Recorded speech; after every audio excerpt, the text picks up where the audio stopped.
Il y a presque 15 jours, depuis les 14, que nous avons déclenché les mouvements de grève avec service minimum, évidemment. Mais il y a eu des avancées par rapport au banc syndical et au banc gouvernemental.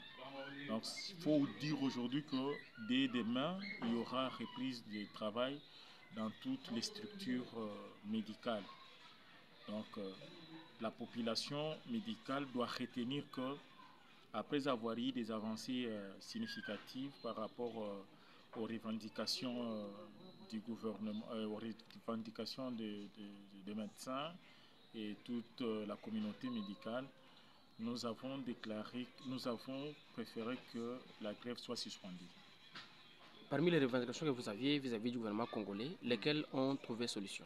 Parmi les revendications que nous avions présentées devant le banc gouvernemental, il y a eu par exemple l'alignement de 1000 médecins à la prime des risques. Donc ce qui est beaucoup plus significatif.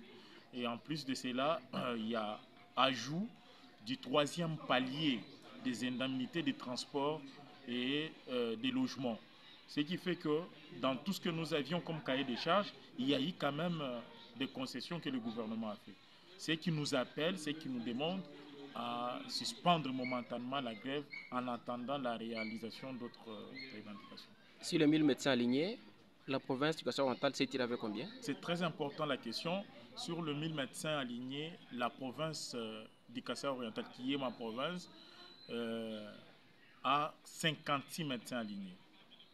Donc, ce qui représente environ 10 ou 15% des médecins qui sont sur la file d'attente. Et quel message vous lancez à tous les médecins du Kasaï-Oriental qui nous Alors, suivent? comme message, je demande à tous les médecins du Kasaï-Oriental, membres du CIMECO que nous dirigeons, de reprendre le chemin du travail. Parce que, comme vous le savez, dans chaque rencontre, chaque revendication, quand il y a une partie, quand une partie concède, il faut toujours négocier de sorte que nous puissions avancer. Nous savons que l'État, c'est notre collaborateur obligatoire et on ne peut pas laisser, au moment où l'État a présenté la bonne volonté de coopérer, on ne peut pas abandonner les services. Alors je demande à tout le monde de reprendre la voie de l'hôpital et reprendre les services. Docteur Denis, merci. Je vous en prie.